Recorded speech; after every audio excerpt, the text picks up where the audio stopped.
une chevalerie templière et initiatique. Je crois avoir compris votre habillé, Casaubon, dit Diotalesi, qui, arrivé chez Pilade, avait demandé un blanc pétillant, tandis que nous craignons tous pour sa santé spirituelle. C'est un curieux des sciences secrètes, qui se méfie des perroquets et des dilettantes.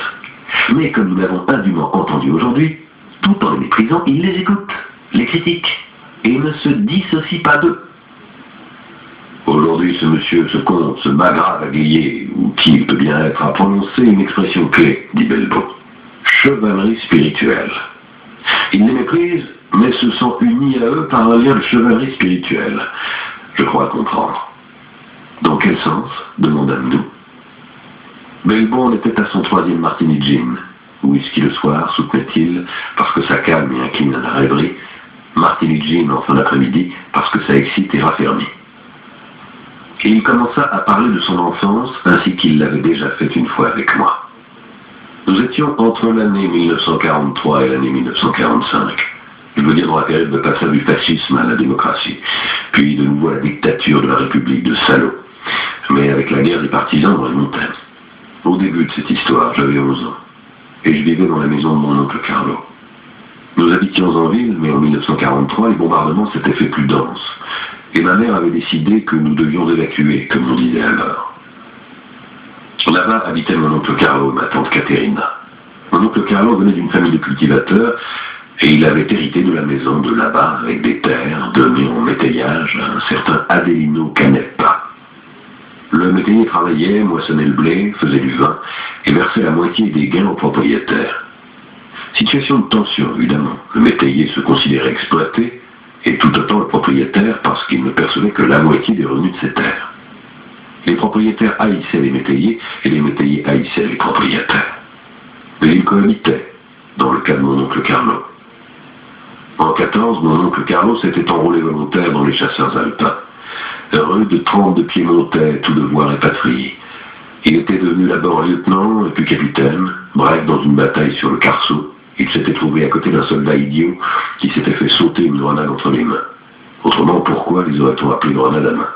En somme, on allait le jeter dans la fosse commune quand un infirmier s'est aperçu qu'il était encore en vie. On le transporta dans un hôpital de campagne, on lui enleva un œil, qui désormais pendouillait hors de l'orbite, on lui coupa un bras, et selon les dires de ma tante Caterina, on lui inséra aussi une plaque de métal sous le cuir chevelu, parce qu'il avait perdu un morceau de boîte crânienne. En somme, un chef-d'œuvre de chirurgie d'un côté et un héros de l'autre. Médaille d'argent, croix de chevalier de la couronne d'Italie, et après la guerre, une place assurée dans l'administration publique. Mon oncle Carlo finit directeur des impôts, là-bas, où il avait hérité de la propriété des siens. Et il était allé habiter dans la maison ancestrale à côté d'Adelino Canepa et de sa famille. Mon oncle Carlo, en tant que directeur des impôts, était un notable local. Et en tant que mutilé de guerre et chevalier de la couronne d'Italie, il ne pouvait que sympathiser avec le gouvernement en place, qui, le hasard l'avait voulu, était la dictature fasciste. Il était fasciste, mon oncle Carlo, dans la mesure où, comme on disait en 68, le fascisme avait revalorisé les ex-combattants et les gratifiait de décorations et avancements de carrière, disons que mon oncle Carlo était modérément fasciste. Suffisamment pour se faire haïr par Adelino Canepa, qui en revanche était antifasciste, pour des raisons très claires. Il devait se rendre chez lui chaque année pour se mettre d'accord sur sa déclaration de revenus. Il arrivait dans le bureau avec un air complice et plein d'assurance, après avoir essayé de séduire ma tante Caterina à l'aide de quelques douzaines d'œufs. Et il trouvait en face de lui mon oncle Carlo, qui non seulement en sa qualité de héros était incorruptible, mais qui connaissait mieux que quiconque combien Canepa lui avait volé au cours de l'année, et il ne lui pardonnait pas un centime. Adelino Canepa se jugea victime de la dictature, et il se mit à répandre des bruits calomnieux sur mon oncle Carlo. Ils logeaient l'un à l'étage noble et l'autre au rez-de-chaussée. Ils se rencontraient matin et soir, mais ils ne se saluaient plus. Les contacts, c'était ma tante Caterina qui les gardait.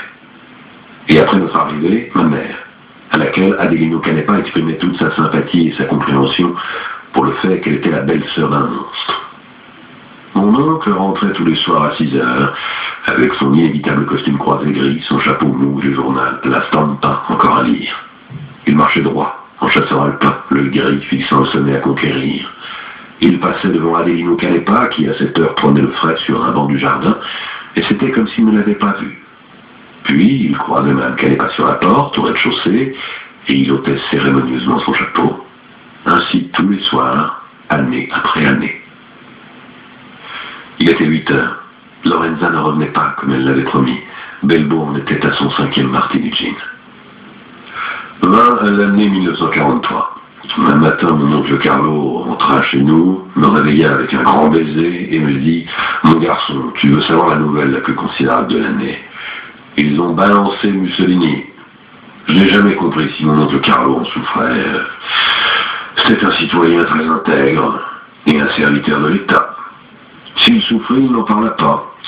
Il continua à diriger les impôts pour le gouvernement Badoglio. Vint ensuite le 8 septembre. La zone où nous vivions tomba sous le contrôle de la République sociale d'un Mussolini libéré par les Allemands, et mon oncle Carlo s'aligna. Adelino Canepa, pendant ce temps, faisait parade de ses contacts avec les premières formations de partisans. Là, dans les montagnes, il promettait des vengeances exemplaires. Nous, les gamins, nous ne savions pas encore qui étaient les partisans. Un tas d'histoires circulaient sur eux, mais personne ne les avait encore vus. On parlait d'un chef des monarchistes badogliens, un certain Terzi, un surnom naturellement, comme il arrivait à l'heure. Et beaucoup disaient qu'il l'avait emprunté au Terzi des bandes dessinées, l'ami de Dick Fulmin, ex-adjudant des carabiniers, qui, dans les premiers combats contre les fascistes et les SS, avait perdu une jambe et commandait toutes les brigades sur les collines, autour. Alors la seule affaire eut lieu. Un jour, les partisans se montrèrent dans le bourg. Ils étaient descendus des collines et ils parcouraient les rues de long en large, encore sans uniforme défini, avec des foulards bleus, tirant des rafales de mitraillettes vers le ciel pour dire qu'ils étaient là. La nouvelle se répandit, tout le monde s'enferma chez soi. On ne savait pas encore quelle espèce de gens ils étaient. Ma tante Caterina exprima quelques faibles préoccupations. Au fond, ils se disaient les amis d'Adelino Canepa, ou du moins Adelino Canepa se disait leur ami, et il ne ferait tout de même pas de mal à mon oncle. Ils en firent. Nous avons été informés qu'autour de 11 heures, une bande de partisans, mitraillettes pointées, était entrée dans le bureau des impôts et avait arrêté mon oncle, l'emmenant vers une destination inconnue. Ma tante, Caterina, s'allongea sur son lit, commença à sécréter une écume blanchâtre par la bouche et déclara qu'on avait tué mon oncle Carlo. Il suffisait d'un coup de crosse de mousquet et à cause de la plaque sous-cutanée, il mourrait sans faire ouf. Attiré par les cris de la tante, arriva Adelino Canepa, suivi de sa femme et de ses enfants. Ma tante hurla qu'il était un Judas, que c'était lui qui avait dénoncé l'oncle aux partisans parce qu'il avait encaissé les contributions pour la République sociale. Adelino Canepa jura sur ce qu'il avait de plus sacré que ça n'était pas vrai, mais on voyait qu'il se sentait responsable pour avoir trop parlé autour de lui. Ma tante le chassa. Adelino Canepa pleura. En appela à ma mère. Rappela toutes les fois qu'il avait cédé un lapin ou un poulet pour un prix dérisoire. Ma mère s'enferma dans un silence plein de dignité. Ma tante Caterina continua d'émettre une écume blanchâtre. Moi, je pleurais. Enfin, après 2 heures de calvaire, nous entendîmes des cris, et mon oncle Carlo apparut sur une bicyclette qu'il conduisait d'un seul bras. Il semblait revenir d'une promenade. Et il se rendit aussitôt conduire le ménage dans le jardin, et il eut le culot de demander ce qui s'était passé. Il haïssait les drames, comme tous les gens de nos régions. Il monta, s'approcha du lit de douleur de ma tante Caterina, qui ruait encore de ses jambes amaigries, et il lui demanda pourquoi elle était si agitée. Que s'était-il passé? Il s'était passé que probablement les partisans de Terzi avaient recueilli les murmures d'Adelino Canepa, et ils avaient identifié mon oncle Carlo comme l'un des représentants locaux du régime, l'arrêtant pour donner une leçon à tout le monde. Mon oncle Carlo avait été emmené dans un camion hors de l'agglomération et il s'était trouvé en face de Terzi, flamboyant dans ses décorations de guerre, la mitraillette dans la main droite, la gauche appuyée à une béquille. Et mon oncle Carlo, mais je ne crois vraiment pas que ce fût une astuce, ça avait été l'instinct, l'habitude, le rituel chevaleresque, avait claqué les talons et s'était mis au garde à vous. Il s'était présenté, commandant des chasseurs alpins, Carlo Covasso, mutilé et grand invalide de guerre, médaille d'argent. Et Terzi avait claqué les talons, au garde à vous, lui aussi. Et il s'était présenté adjudant Rebaudengo, des carabiniers royaux, commandant de la brigade badoglienne Bettino Ricasoli, médaille de bronze. Où avait demandé mon oncle Carlo. Et Terzi impressionné. Port d'œil, mon commandant. Cote 327. Nom de Dieu, avait dit mon oncle Carlo. Moi, j'étais à la cote 328, 3e régiment. Sasso d'Istria. La bataille du solstice. La bataille du solstice. Et la canonnade sur les Cinque Dita. Dieu du cul, si je m'en souviens. Et cette personne à la baïonnette, la veille du sacré pain. Putain de Dieu. En somme, des choses de cet acabit. Puis, l'un avec le bras de moins, et l'autre avec une jambe de moins, tel un seul homme, ils avaient fait un pas en avant et s'étaient embrassés. Terzi lui avait dit, voyez-vous chevalier, voyez-vous mon commandant, il appert que vous encaissez les contributions pour le gouvernement fasciste asservi à l'envahisseur. Voyez-vous mon commandant, lui avait dit mon oncle Carlo, j'ai une famille et je reçois ma solde du gouvernement central, qui est ce qu'il est, mais ce n'est pas moi qui l'ai choisi, que feriez-vous à ma place, vous? Mon cher commandant, lui avait répondu Terzi, à votre place, je ferai comme vous. Mais voyez au moins à ralentir les affaires. Prenez tout votre temps. Je verrai, lui avait dit mon oncle Carlo. Je n'ai rien contre vous, vous aussi vous êtes des fils de l'Italie et de valeureux combattants. Je crois qu'ils se sont compris, parce qu'ils disaient tous les deux « patrie » avec un P majuscule. Terzi avait ordonné qu'on donnait une bicyclette au commandant, et mon oncle Carlo était revenu. Adelino Canepa ne se fit plus voir pendant quelques mois. Voilà. Je ne saurais vous dire si la chevalerie spirituelle est précisément ça, mais il s'agit certes là de liens qui survivent au-dessus des partis. Je suis la première et la dernière. Lorenza Pellegrini entra. Belbo regarda le plafond et demanda un dernier martini. Il y avait de la tension dans l'air, et je fis le geste de me lever. Lorenza me retint. Non, venez tous avec moi ce soir, au vernissage de la nouvelle exposition de Riccardo. Il inaugure un nouveau style. Il est génial. Tu le connais, toi, Jacopo? Je savais qui était Riccardo. Il rôdait toujours chez Pilate, mais alors je ne compris pas pourquoi Belbo se concentra avec plus d'application encore sur le plafond. Après avoir lu les fils, je sais que Riccardo était l'homme à la cicatrice, avec qui Belbo n'avait pas eu le courage d'en venir aux mains. Lorenza insistait. La galerie n'était pas loin de chez Pilade. Ils avaient organisé une véritable fête, mieux, une orgie. Diotalevi en fut bouleversé et il dit aussitôt qu'il devait rentrer. Moi, je balançais, mais il était évident que Lorenza me voulait aussi, et cela aussi faisait souffrir Belbo, qui voyait s'éloigner le moment du dialogue entre quatre lieux. Mais je ne pus me soustraire à l'invitation, et nous nous mîmes en route. Pour ma part, je n'aimais pas beaucoup ce Riccardo. Au début des années 60, il produisait des tableaux très ennuyeux, textures très fines de noir et de gris, très géométriques, un peu opticales, qui faisaient danser les yeux. Ils étaient intitulés Composition 15, Parallaxe 17, Euclide 10. À peine 68 commencé, il exposait dans les maisons squattées. Il venait de changer de palette, maintenant ce n'était que contraste violent de noir et blanc.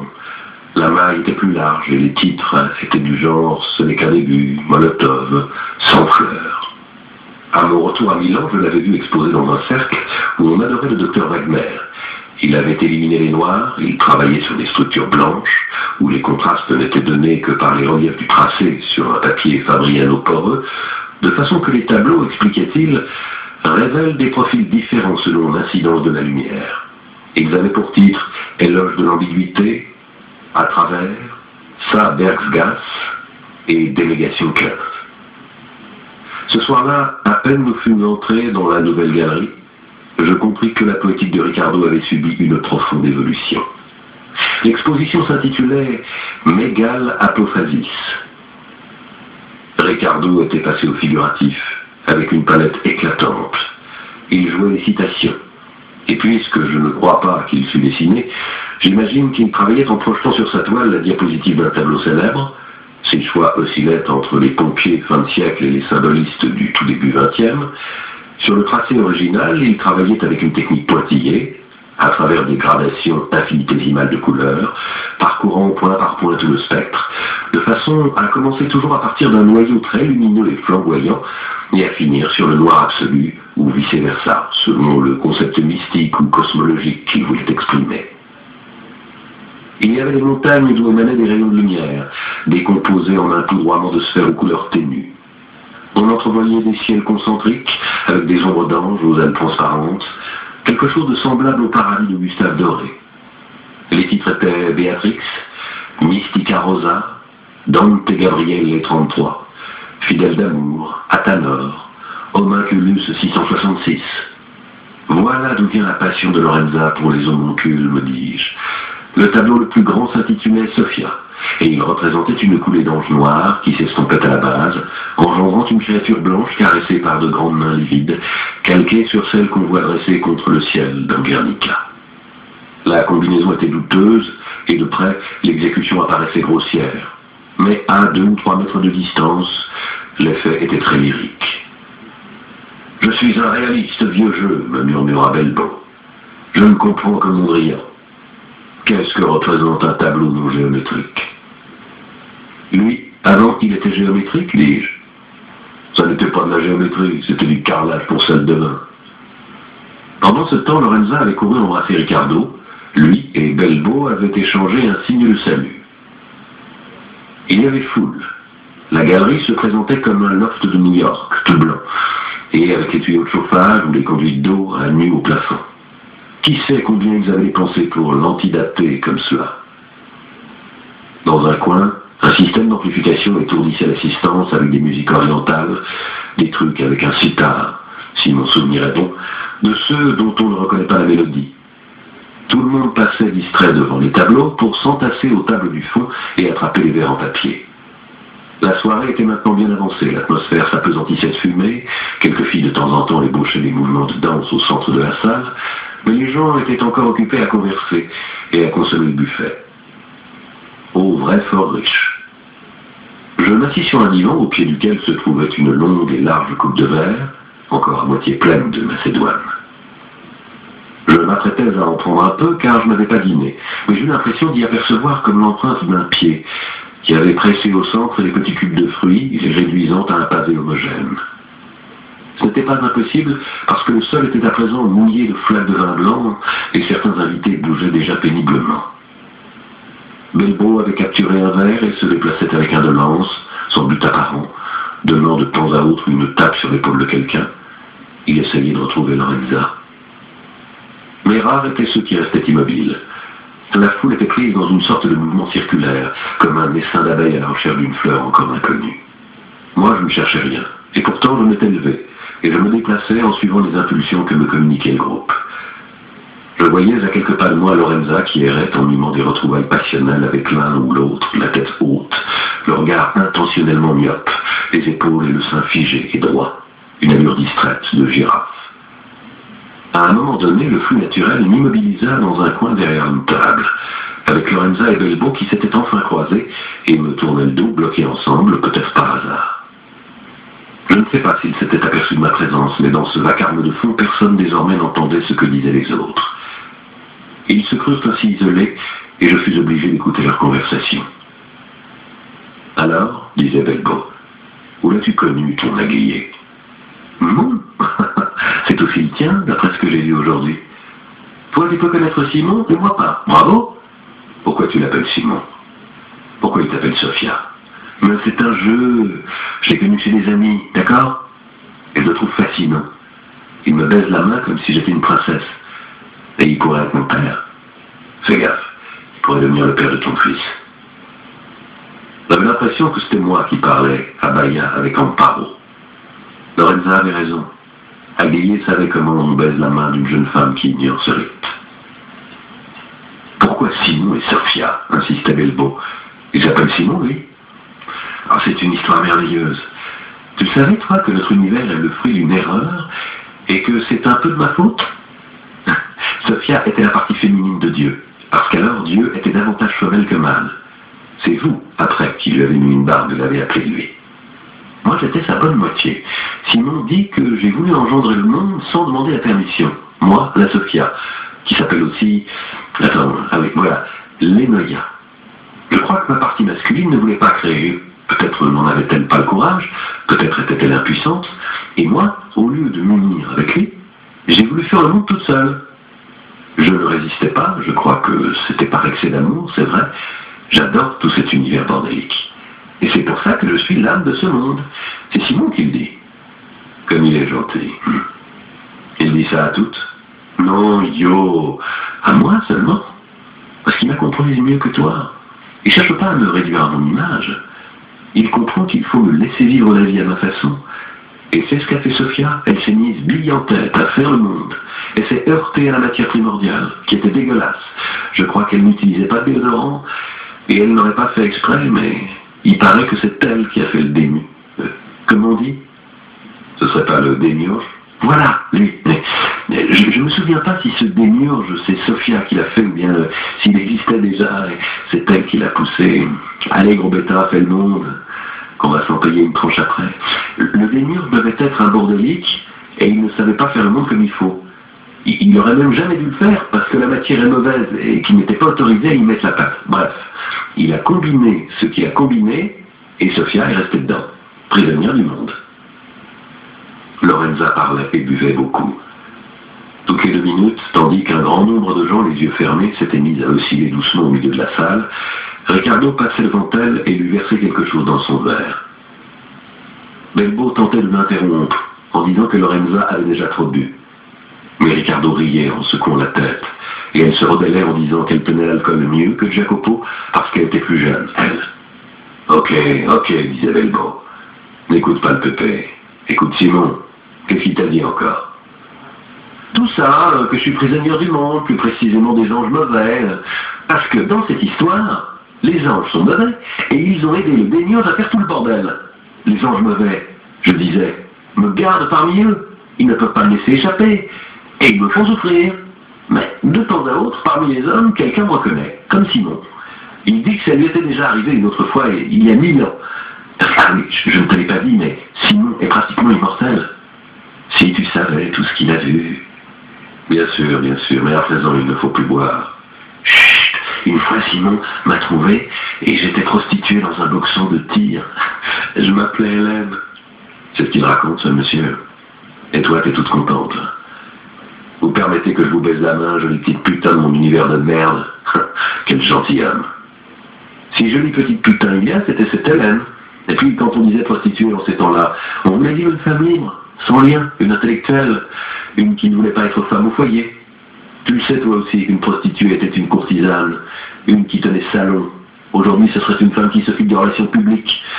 Tu appelles putain une femme qui s'occupe de relations publiques? Comme si c'était une grosse pute, de celle qui allume des feux au bord des routes pour les camionneurs? À cet instant-là, Ricardo passa de nouveau à côté d'elle et la prit par un bras. « Viens danser, dit-il. » Ils étaient au milieu de la salle, ébauchant de légers mouvements un peu absents, comme s'il battait un tambour. Mais par moments, Ricardo l'attirait à lui, et lui posait possessif une main sur la nuque.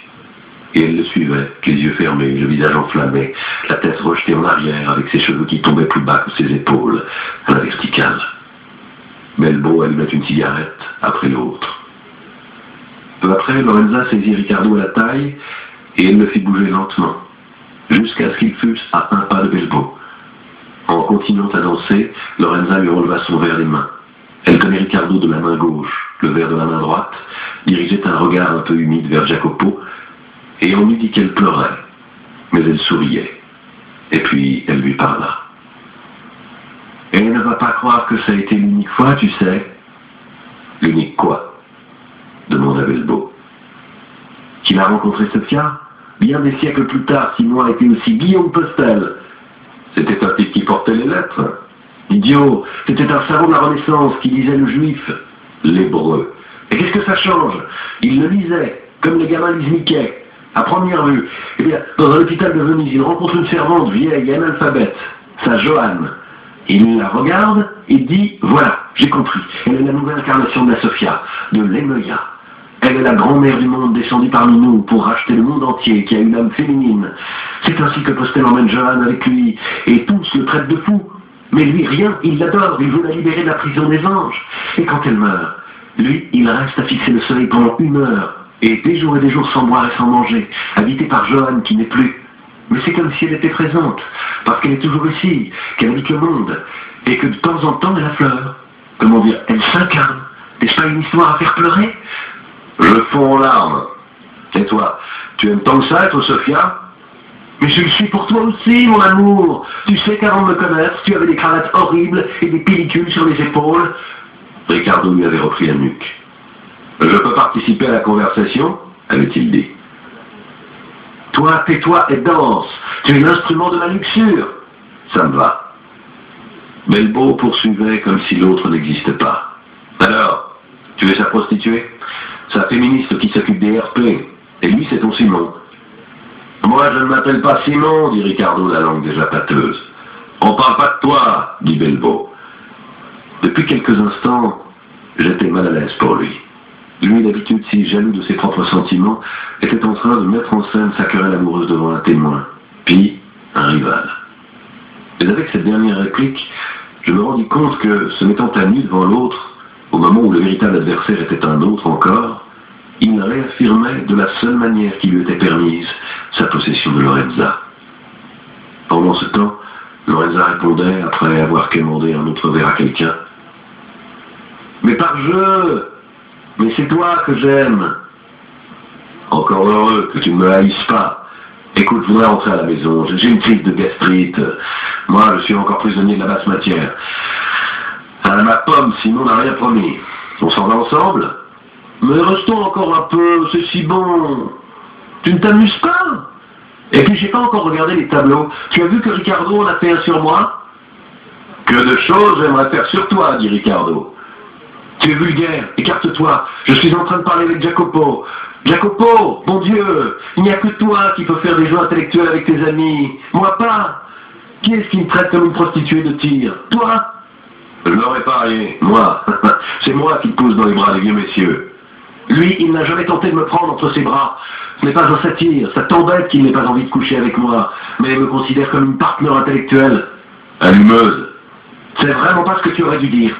Ricardo, emmène-moi chercher quelque chose à boire. Non, attends, dit Belbo. À présent, tu vas me dire si tu me prends au sérieux. Je veux comprendre si tu es folle ou pas. Et arrête de boire. Dis-moi si tu le prends au sérieux, nom de Dieu. Mais mon amour, c'est notre jeu, entre lui et moi. Et puis le plus beau de l'histoire, c'est que quand Sophia comprend qui elle est et se libère de la tyrannie des anges, elle peut évoluer, libre du péché. Tu as cessé de pécher? Je t'en prie, reviens-y, dit Ricardo en la baisant publiquement au front.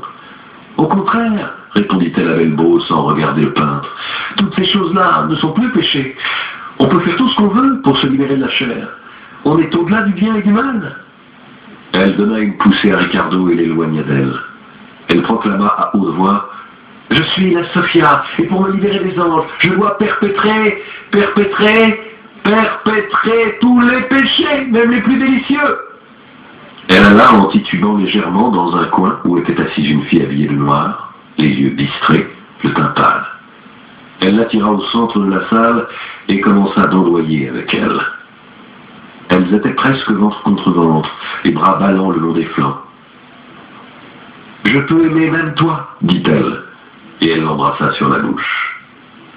Les autres s'étaient avancés autour, en demi-cercle, un peu excités, et quelqu'un cria quelque chose. Belbo s'était assis avec une expression impénétrable, et il regardait la scène comme un impresario assiste à un bout d'essai.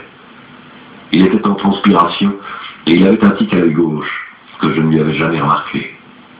Soudain, alors que Lorenza dansait depuis au moins 5 minutes, faisant par ses mouvements de plus en plus mine de s'offrir, il eut un sursaut. « Maintenant, viens ici !» Lorenza s'arrêta, écarta les jambes, tendit les bras en avant et s'écria « Je suis la prostituée et la sainte !»« Tu es la conne !» dit Belbo en se levant. Il alla droit sur elle, la saisit avec violence par un poignet et l'entraîna vers la porte. « Arrête !» cria-t-elle. « Tu n'as pas le droit !» Puis elle éclata en larmes et lui jeta le bras autour du cou. « Mon amour, mais moi je suis ta Sophia, à toi.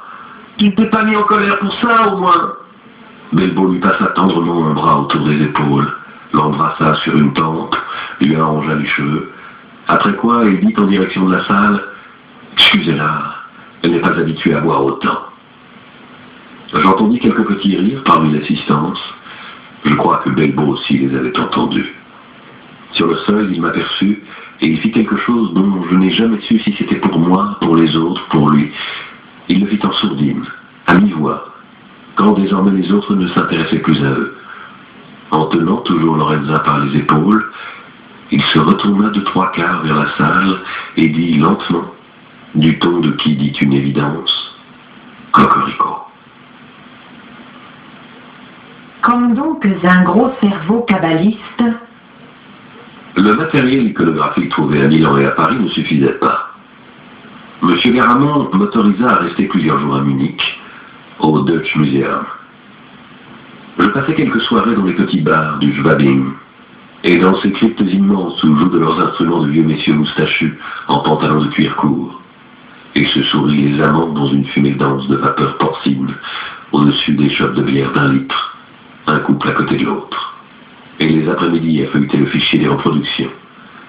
Par moments, je quittais les archives et me promenais à travers le musée, où on a reconstitué tout ce qu'un être humain peut avoir inventé. Vous manœuvrez un poussoir et les dioramas pétroliers s'animent de trépans en action. Vous entrez dans un vrai sous-marin, vous faites tourner les planètes, vous vous amusez à produire des acides et des réactions en chaîne. Un conservatoire moins gothique et complètement futurible, habité par des groupes scolaires galvanisés qui apprennent à aimer les ingénieurs. Au Deutsche Museum, on saura tout sur les mines aussi. On descend l'escalier et on pénètre dans une mine, avec tout ce qu'il faut, galerie, ascenseur pour hommes et chevaux, boyaux où rentrent des enfants, en cire j'espère, émaciés et exploités. On parcourt des couloirs ténébreux et interminables, on fait une pause sur le bord du puits sans fond, on sent le froid dans ses eaux, et on perçoit presque l'odeur du grisou. Échelle 1-1. J'allais dans une galerie secondaire, désespérant de revoir la lumière du jour, et j'aperçus, penché sur l'abîme, quelqu'un qu'il me sembla reconnaître. La tête ne m'était pas étrangère, ridée et grise, cheveux blancs, regard de chouette, mais je sentais que l'habit aurait dû être différent. Comme si j'avais déjà vu ce visage vissé sur quelque uniforme, comme si je retrouvais après un long temps un prêtre défroqué ou un capucin sans barbe. Lui aussi me regarda, lui aussi en hésitant. Ainsi qu'il advient dans ces cas-là, après une escrime de coups d'œil furtifs, il prit l'initiative et me salua en italien. C'est alors que je parvins à l'imaginer dans ses nippes. Eût-il porté une houppelande jaunâtre, il aurait été Monsieur Salon. Ah, Salon, taxidermiste.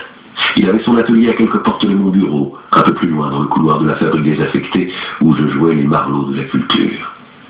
Je l'avais parfois croisé dans les escaliers et nous avions échangé un signe de salut. « Curieux » dit-il en me tendant la main. « Nous sommes colocataires depuis si longtemps.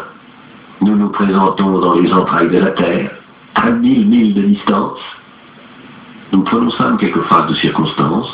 J'ai eu l'impression qu'il savait parfaitement ce que je faisais, et ce n'était pas rien, étant donné que je ne le savais pas moi-même avec exactitude.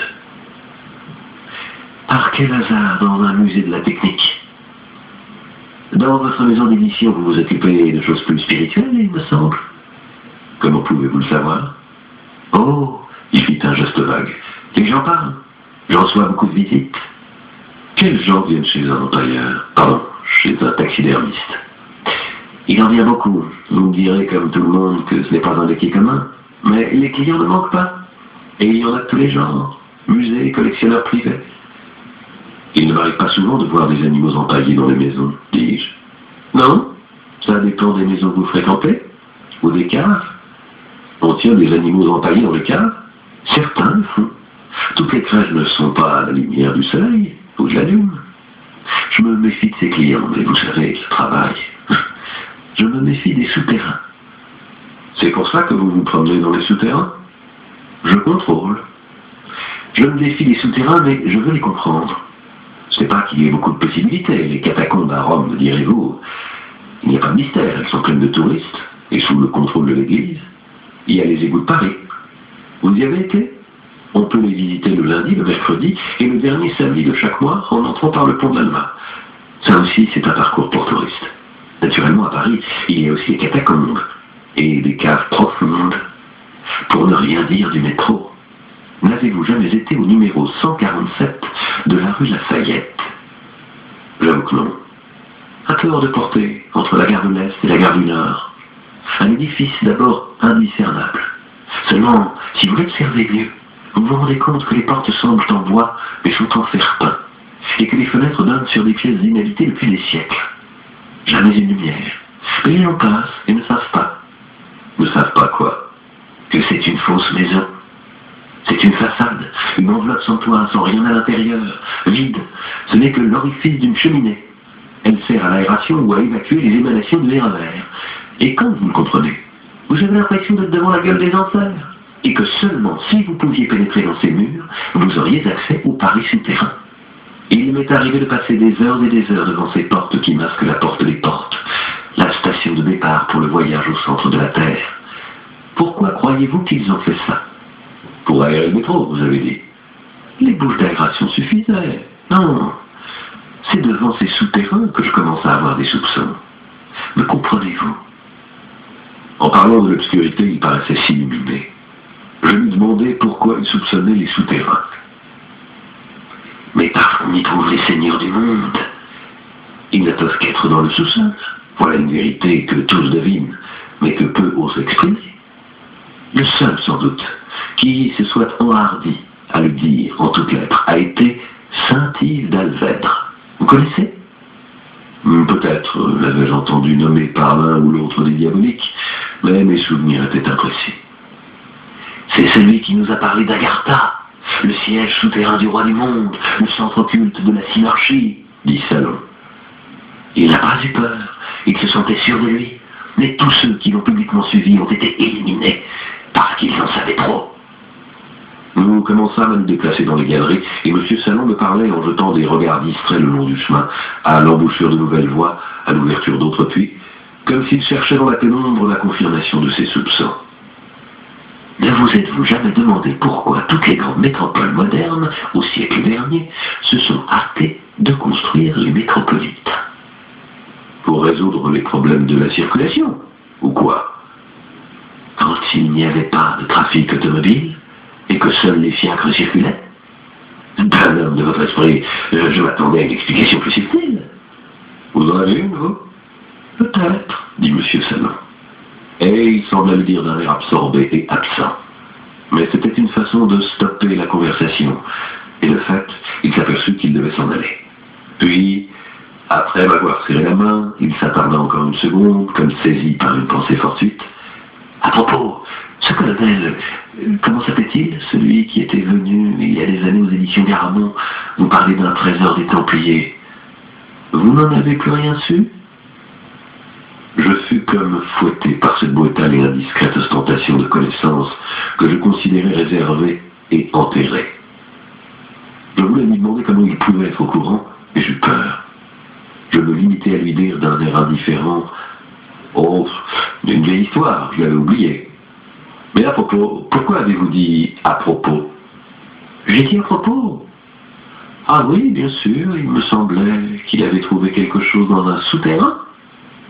Comment le savez-vous? Je ne sais pas, je ne me rappelle pas qui m'en a parlé. Peut-être un client. Mais moi, ma curiosité est piquée quand on entre en scène un souterrain. Manie de l'âge. Bonsoir. Il s'en alla, et je restai à réfléchir sur la signification de cette rencontre. Un échiquier colossal s'étendant sous terre. À mon retour, j'en parlais à Belbeau et à Lyotta Lévy, et nous fîmes différentes hypothèses. Salon, excentrique et cancanier, qui en quelque sorte se régalait de mystère, avait connu Ardenti, et tout s'arrêtait là. Ou bien, Salon savait quelque chose sur la disparition d'Ardenti et travaillait pour ceux qui l'avaient fait disparaître. Autre hypothèse, Salon était un indique. Puis nous vîmes d'autres diaboliques, et Salon se confondit avec ses semblables. Quelques jours plus tard, nous eûmes Aglier au bureau, pour son rapport sur quelques manuscrits que Belbeau lui avait envoyés. Il les jugeait avec précision, sévérité, indulgence. Aglier était madré, il ne lui avait pas fallu longtemps pour comprendre le double jeu Garamond-D'Annunzio, et nous lui avions plus caché la vérité. Il paraissait comprendre et justifier. Il démolissait un texte en 2 ou 3 observations incisives, et puis il notait avec un cynisme poli que, pour Manuzio, le dit texte pouvait fort bien aller. Je lui demandais ce qu'il pouvait me dire d'Agartha et de saint Yves d'Alvèdre. Saint Yves d'Alvèdre, dit-il, un homme bizarre, sans nul doute. Dès sa jeunesse, il fréquentait les fidèles de Favre de Livet. Ce n'était qu'un employé du ministère de l'Intérieur, mais d'une ambition. Nous ne portâmes certes pas un bon jugement sur lui lorsqu'il épousa Marie-Victoire. Aglier n'avait pas résisté. Il était passé à la première personne. Il évoquait des souvenirs. Mais qui était Marie-Victoire? J'adore les ragots, dit Belbeau. Marie-Victoire de Risnitch, d'une grande beauté lorsqu'elle était l'intime de l'impératrice Eugénie. Mais quand elle rencontra Saint-Yves, elle avait la cinquantaine passée, et lui la trentaine. Mésalliance pour elle, cela va sans dire. Non seulement, mais pour lui donner un titre, elle avait acheté, je ne me rappelle plus quelle terre, ayant appartenu à un certain marquis d'Alvêtre. Et ainsi, notre désinvolte personnage put se parer de ce titre. Et à Paris, on chantait des couplets sur le gigolo. Pouvant vivre de rente, il s'était consacré à son rêve. Il s'était mis en tête de trouver une formule politique capable de conduire une société plus harmonieuse. Synarchie, comme le contraire d'anarchie. Une société européenne, gouvernée par 3 conseils, qui représenteraient le pouvoir économique, les magistrats et le pouvoir spirituel, en somme les églises et les hommes de science. Une oligarchie éclairée qui éliminerait la lutte des classes. On en a entendu de pire. Mais Agartha, il disait qu'il avait reçu un jour la visite d'un mystérieux Afghan, un certain Hadji Sharif, qui ne pouvait être afghan car son nom était carrément albanais, et que ce dernier lui avait révélé le secret de la résidence du roi du monde. Même si Saint-Yves n'a jamais utilisé cette expression, ce sont les autres par la suite. Agartha, l'introuvable. Mais où dit-on ces choses-là? Dans Mission de l'Inde en Europe, un ouvrage qui a beaucoup influencé la pensée politique contemporaine. Il existe à Agartha des villes souterraines, sous elle, et en allant vers le centre, il y a 5000 Pundiks qui la gouvernent. Évidemment, le chiffre de 5000 rappelle les racines hermétiques de la langue védique. Je ne vous l'apprends pas. Et chaque racine est un hiérogramme magique, lié à une puissance céleste et avec la sanction d'une puissance infernale.